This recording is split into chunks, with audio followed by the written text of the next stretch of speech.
Hi friends, welcome to my channel home makers ideas. இன்றைக்கி வீடியோவில் நம்ம பார்க்க போகிறது ப்ரௌனி எப்படி செய்கிறது அப்படின்ட்டு. இந்த வீடியோ அப்லோட் பண்ணுறதுக்கு ரீசன் என்னென்னு பார்த்தீங்கன்னா, நம்ம சேனலில் ஒரு ஃப்ரெண்ட் கேட்டிருந்தாங்க ப்ரௌனி வீடியோ வேணும் அப்படின்ட்டு. ஸோ அதனால தான் இந்த வீடியோ நான் அப்லோட் பண்ணுறேன். பிகினர்ஸாக இருக்கீங்க அப்படின்னா கண்டிப்பாக இந்த வீடியோ உங்களுக்கு ரொம்பவுமே யூஸ்ஃபுல்லாக இருக்கும். ப்ரௌனி செய்யறதுக்கு தேவையான பொருள், அது எவ்வளோ மெஷர்மெண்ட்டில் தேவைப்படும், அதே மாதிரி அது எப்படி செய்யணும், எல்லாமே ரொம்ப டீட்டெயில்டாக இந்த வீடியோவில் இருக்குது. பார்க்கலாம் வாங்க. நம்ம பேக் பண்ணுறது எதுவானாலுமே அதுக்கு தேவையான பொருள் எல்லாமே மெஷர்மெண்ட்டோட ரெடியாக எடுத்து வச்சுக்கணும். அதே மாதிரி மெஷரிங் கப்பும் மெஷரிங் ஸ்பூன் ரெண்டுமே ரொம்பவுமே முக்கியம். இப்போ நான் ப்ரௌனி செய்யறதுக்கு தேவையான எல்லாமே இங்கே ரெடியாக வச்சுருக்கேன். ஸ்கொயர் ஷேப்பில் இருக்கிற டின் யூஸ் பண்ணோம்னா நல்லாயிருக்கும். ஸோ நான் 2 இன்ச் அளவில் இருக்கிற மாதிரி யூஸ் பண்ணியிருக்கேன். நீங்கள் 1 இன்ச்சில் கூட கிடைக்கும், அந்த மாதிரி டின்னு கூட யூஸ் பண்ணிக்கலாம். இதில் பேக் பண்ணுற டைம் மட்டும்தான் வித்தியாசமாகும். இந்த பாத்திரத்தில் தான் சாக்லேட்டு டபுள் பாயிலிங் மெத்தடில் மெல்ட் பண்ண போகிறேன். அதுக்காக எடுத்து வச்சுருக்கேன். இதில் பவுடர் சால்ட் எடுத்திருக்கேன். இந்த பாத்திரத்தில் தான் நான் கேக் பேக் பண்ண போகிறேன். இந்த பாத்திரத்தை ஃபஸ்ட் நம்ம ப்ரீ ஹீட் பண்ணணும். ஸோ அதனால் பாத்திரத்துக்குள்ளே நம்ம எடுத்து வச்சுருக்கிற சால்ட்டை கொட்டிட்டு அதை அப்படியே ஈவனாக ஸ்ப்ரெட் பண்ணி விட்டுட்டு 10 மினிட்ஸ்க்கு மீடியம் ஃப்ளேமில் வச்சுட்டு நம்ம ப்ரீ ஹீட் பண்ணிக்கணும். இந்த சால்ட்டை நம்ம ரீயூஸ் கூட பண்ணிக்கலாம். ப்ரௌனிக்கு மெயினாக டார்க் சாக்லேட் தேவைப்படும். நான் அமுல் பிராண்டில் தான் எடுத்திருக்கேன். 2 பார் எடுத்திருக்கேன். சாக்லேட் மெஷர் பண்ணுறதுக்கு வாட்டமாக இருக்கிறதுக்காக சின்ன சின்ன பீசஸாக நம்ம கட் பண்ணிக்கலாம். இப்போ இது ரூம் டெம்பரேச்சரில் இருக்குது அப்படின்றனால என்னால் ஈஸியாக கட் பண்ண முடியுது. சப்போஸ் நீங்கள் ஃப்ரிட்ஜில் வச்சுருந்தீங்க அப்படின்னா இன்னும் கொஞ்சம் ஹார்டாக இருக்கும். ஸோ கொஞ்சம் எஃபோர்ட் போட்டு கட் பண்ண வேண்டியதாக இருக்கும். இது போல் 2 பார் எடுத்தோம்னா 3/4 கப் அளவுக்கு நம்ம மெஷர் பண்ணிக்கலாம். இது 3/4 கப்லேருந்து 1 கப் வரைக்குமே நம்ம டார்க் சாக்லேட் யூஸ் பண்ணிக்கலாம். இப்போ சாக்லேட் 3/4 கப், இது 1/2 கப்பு, இன்னொரு 1/4 கப் நான் எடுத்துக்குவேன். இதில் அன்சால்டட் பட்டர் 1/2 கப் எடுத்திருக்கேன். ஃபஸ்ட்டு இந்த சாக்லேட்டை மெல்ட் பண்ணிக்கலாம். இதுக்கு கீழே பாத்திரத்தில் ஒரு 1/2 கப் அளவுக்கு தண்ணி எடுத்துக்கணும். அது நல்லா கொதிக்கும் போது அந்த ஸ்டீம் பட்டுட்டு மேலே இருக்கிற பாத்திரத்தில் இருக்கிற சாக்லேட் மெல்ட் ஆகிடும். ஸோ அதனால் இந்த மாதிரி டபுள் பாயில் மெத்தடில் நம்ம சாக்லேட்டை மெல்ட் பண்ணிக்கணும். இப்போ இந்த ப்ரௌனிக்கான எல்லா இன்க்ரீடியன்ஸினுடைய மெஷர்மெண்ட்டும் நான் சைடில் ஸ்க்ரீன்லேயே கொடுத்துட்றேன். நீங்கள் அதிலே செக் பண்ணிக்கலாம். இப்போ சாக்லேட் போட்டுட்டு கூடவே அந்த பட்டரும் நம்ம ஆட் பண்ணிக்கலாம். இது 1/2 கப் அளவுக்கு பட்டர். இப்போ இந்த ரெண்டையும் நல்லா மெல்ட் பண்ணிக்கணும். இது ஒன்ஸ் மெல்ட் ஆகிட்டுது அப்படின்னா திருப்பியும் கட்டி ஆகாது. ஸோ அதனால் ஃபஸ்ட்டு ஸ்டெப்பாக நம்ம இந்த சாக்லேட்டையும் பட்டரையும் மெல்ட் பண்ணி எடுத்து வச்சுக்கலாம். இது போல் நல்லா மெல்ட் ஆனதுக்கப்புறமே நம்ம ஸ்டவ்வை ஆஃப் பண்ணிக்கலாம். நெக்ஸ்ட்டு சுகர், அதனுடைய மெஷர்மெண்ட் பார்த்திங்கன்னா 3/4 கப் நமக்கு தேவைப்படும். அதில் 1/2 கப் ப்ரௌன் சுகர் நாட்டு சக்கரை எடுத்திருக்கேன்.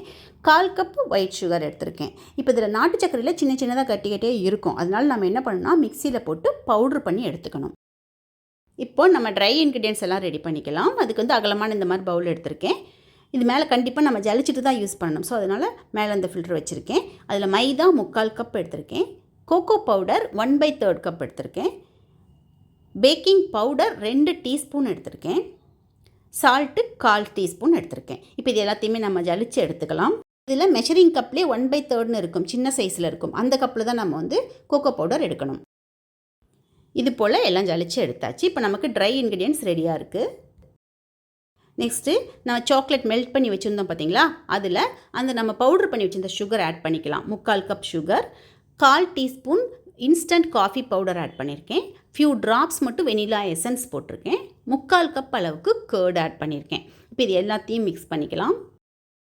நம்ம இது மாதிரி மிக்ஸ் பண்ணும்போது மெயினாக நோட் பண்ண வேண்டியது கிளாக் வைஸில் மிக்ஸ் பண்ணணும். நம்ம ஆட் பண்ணது எல்லாமே ஒன்று மிக்ஸ் ஆகிற அளவுக்கு நல்லா கலந்து விட்டதுக்கப்புறமே இதை நம்ம ட்ரை இன்க்ரீடியன்ஸில் ஆட் பண்ணிக்கலாம். நீங்கள் இப்போ தான் ஃபஸ்ட் டைம் செய்கிறீங்க அப்படின்னாலுமே கூட இதே மெஷர்மெண்ட்டில் செய்து பாருங்கள். நல்லா ஒன்று மிக்ஸ் ஆகிற அளவுக்கு மிக்ஸ் பண்ணி விட்டுக்கலாம். சேம் அதே தான், கிளாக் வைஸில் மட்டும்தான் நம்ம மிக்ஸ் பண்ணணும். ரொம்ப பீட் பண்ணியும் பண்ணக்கூடாது, ஸ்லோவாக தான் மிக்ஸ் பண்ணணும். ப்ரௌனிக்கு ரெடி பண்ணுற இந்த பேட்டர் கேக்குக்கு ரெடி பண்ணுற மாதிரி இருக்காது, கொஞ்சம் திக்காக தான் இருக்கும். ஸோ நம்ம இப்போ நல்லா மிக்ஸ் பண்ணதுக்கப்புறமே 2 டீஸ்பூன் அளவுக்கு மில்க் ஆட் பண்ணிக்கிறேன். இது ரூம் டெம்பரேச்சரில் இருக்கிறது, நல்லா காய்ச்சி ஆற வச்ச பால். 2 டீஸ்பூன் ஆட் பண்ணோம்னாவே போதும், ரொம்ப நிறையா தேவைப்படாது. இது போல் எல்லாத்தையும் நல்லா மிக்ஸ் பண்ணி விட்டுக்கலாம். இப்போது கேக் செய்யும்போது பேக்கிங் சோடா போடுவோம். இதில் பேக்கிங் சோடா போட மாட்டோம், பேக்கிங் பவுடர் மட்டும்தான் போடுவோம். அதே மாதிரி பேட்டர்னோட கன்சிஸ்டன்சி பார்த்திங்கன்னா அதில் கொஞ்சம் லூஸாக இருக்கும், இதில் நல்லா திக்காக இருக்கும். இந்த பேட்டர்லேயே சாக்கோ சிப் ஆட் பண்ணியிருக்கேன். அதையும் நல்லா மிக்ஸ் பண்ணி விட்டுக்கலாம். அது நமக்கு எவ்வளோ தேவையோ அவ்வளோ போட்டுக்கலாம். இப்போ நமக்கு பேட்டர் ரெடி ஆகிட்டுது. இப்போ நான் அந்த டின்னில் பட்டர் ஷீட் போட்டுட்டு அதுக்குள்ளே கொஞ்சமாக பட்டரும் போட்டுட்டு ஸ்ப்ரெட் பண்ணி விட்டுக்கிறேன். அதிலே நம்ம ரெடி பண்ணி வச்சுருந்த பேட்டரும் ஆட் பண்ணிக்கலாம். கன்சிஸ்டன்சி பார்த்திங்கன்னா தெரியும், இந்த அளவுக்கு திக்காக இருக்கும். இப்போ இது ஃபுல்லாக ஸ்ப்ரெட் பண்ணி விட்டதுக்கப்புறமா மேலே கேஷ்யூநட், பிஸ்தா, பாதாம், வால்நட் இந்த மாதிரி எல்லாத்தையுமே வந்து சின்ன சின்னதாக கட் பண்ணிவிட்டு ஸ்ப்ரிங்கிள் பண்ணிவிட்டும் பண்ணலாம். இல்லைன்னா வெறுமனே சாக்கோ சிப் மட்டுமே வந்து ஸ்ப்ரிங்கிள் பண்ணி விட்டுட்டும் செய்யலாம். ரொம்ப நல்லாயிருக்கும். நான் இன்றைக்கி வந்து வெறும் சாக்கோ சிப் மட்டும்தான் போடுறேன். இந்த மாதிரி சாக்லேட் போடும்போது அது மெல்ட் ஆகிட்டு அங்கங்கே வந்து ஜூஸியாக இருக்கும், சாப்பிட்றதுக்கு ரொம்ப நல்லாயிருக்கும்.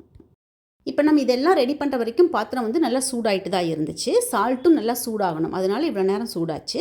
இப்போ இதுக்கு மேலே சின்னதாக ஒரு மூடி வச்சுட்டு அது மேலே நான் வந்து டின் வச்சுட்டேன். பாத்திரத்தில் எங்கேயுமே டின் வந்து ஒட்டக்கூடாது.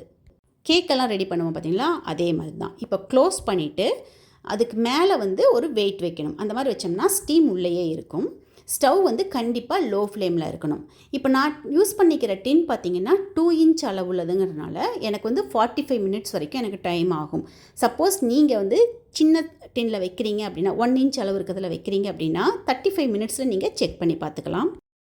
ப்ரௌனி மேலே சாக்லேட் சிரப் விட்டு சாப்பிட்டோம் அப்படின்னா ரொம்ப டேஸ்ட்டாக இருக்கும். ஸோ அதுக்காக தான் நான் ரெடி பண்ணுறேன். இதுவும் டபுள் பாயில் மெத்தடில் தான் நம்ம பண்ணணும்.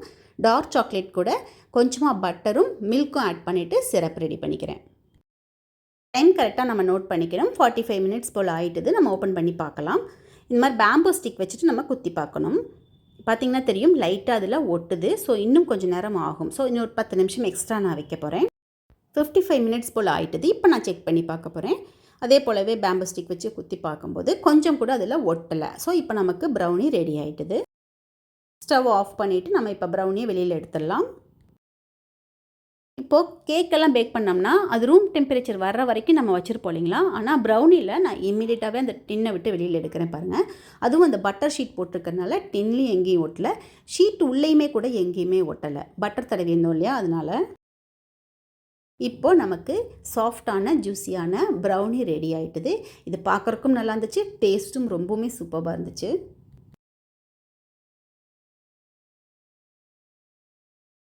இப்போ நான் கட் பண்ண போகிறேன். ப்ரௌனி வந்து ஸ்கொயராக கட் பண்ணோம்னா நல்லாயிருக்கும். நல்லா சூடாக இருக்குது, அந்த டைம்லேயே நான் கட் பண்ணுறேன். ப்ரௌனி வந்து லைட்டாக சூடாக இருக்கும்போது சாப்பிட்டோம்னா ரொம்ப டேஸ்ட்டாக இருக்கும். இது போல் ப்ரௌனி வந்து எடுத்துகிட்டு அது மேலே வந்து நம்ம ரெடி பண்ண சாக்லேட் சிரப்பு விட்டுட்டு சாப்பிட்டோம் அப்படின்னா ரொம்ப ரொம்ப டேஸ்ட்டாக இருக்கும். ப்ரௌனி குட்டி பசங்களுக்கு மட்டும் கிடையாது, பெரியவங்களுக்குமே கூட ரொம்ப பிடிக்கும். இதில் வந்து டார்க் சாக்லேட் ஆட் பண்ணிக்கிறோம். டார்க் சாக்லேட் ரொம்பவுமே நல்லதும் கூட. அதே மாதிரி நாட்டு சர்க்கரை இந்த மாதிரி தான் ஆட் பண்ணிக்கிறோம். க்ரீம் எதுவும் ஆட் பண்ணலை மெயினாக. ஸோ பெரியவங்களுமே கூட தைரியமாக சாப்பிட்லாம், ரொம்ப டேஸ்ட்டாக இருக்கும். இந்த ப்ரௌனி வந்து வெறுமனே சாக்லேட் சிரப் மட்டும் கிடையாது, குலோப் ஜாமுன் வச்சு சாப்பிட்லாம், சூப்பராக இருக்கும். அதே போல் வெனிலா ஐஸ்கிரீம் வச்சு சாப்பிட்டிங்கன்னா எக்ஸலண்ட்டாக இருக்கும். ப்ரௌனி வந்து லைட்டாக சூடாக இருக்கும்போது இந்த மாதிரி குலோப் ஜாமுன், ஐஸ்கிரீம் இதெல்லாம் வச்சு சாப்பிட்டோம்னா நல்லாயிருக்கும். ஸோ நம்ம வந்து சூடு ஆறிட்டுது, நெக்ஸ்ட் டே தான் நம்ம யூஸ் பண்ணுறோம் அப்படின்னா நம்ம பேக் பண்ண பார்த்திங்களா, பாத்திரத்துக்குள்ளே சால்ட்டு போட்டுட்டு அதே மாதிரி போட்டுட்டு லைட்டாக சூடு பண்ணிவிட்டு சாப்பிட்லாம். இல்லை அவன் இருந்துச்சுன்னா அவனில் வச்சு கூட நம்ம லைட்டாக சூடு பண்ணிவிட்டு சாப்பிட்டுக்கலாம். இது போல் வெனிலா ஐஸ்கிரீம் டாப்பிங்காக வச்சுட்டு நீங்கள் கொடுத்தீங்கன்னா எக்ஸலண்ட்டாக இருக்கும் டேஸ்ட்டு. ஸோ மிஸ் பண்ணாமல் ட்ரை பண்ணி பாருங்கள். பிகினர்ஸாக இருந்தாலுமே கூட இதே மெஷர்மெண்ட்டில் இதே மெத்தடில் ட்ரை பண்ணி பாருங்கள். இந்த ரெசிபி வேணும்னு கேட்ட ஃப்ரெண்ட் கூட மிஸ் பண்ணாமல் ட்ரை பண்ணிவிட்டு உங்களுக்கு எப்படி வந்துச்சுன்றது எனக்கு கமெண்ட்டில் சொல்லுங்கள். ஸோ இந்த வீடியோ உங்களுக்கு பிடிக்கும் நம்புகிறேன். பிடிச்சதுன்னா லைக் பண்ணுங்கள், ஷேர் பண்ணுங்கள், கமெண்ட் பண்ணுங்கள். ஃபஸ்ட் டைம் என்னோடய வீடியோ பார்த்தீங்கன்னா மறக்காமல் சப்ஸ்கிரைப் பண்ணுங்கள். நெக்ஸ்ட் வீடியோவில் பார்க்கலாம். தேங்க்யூ.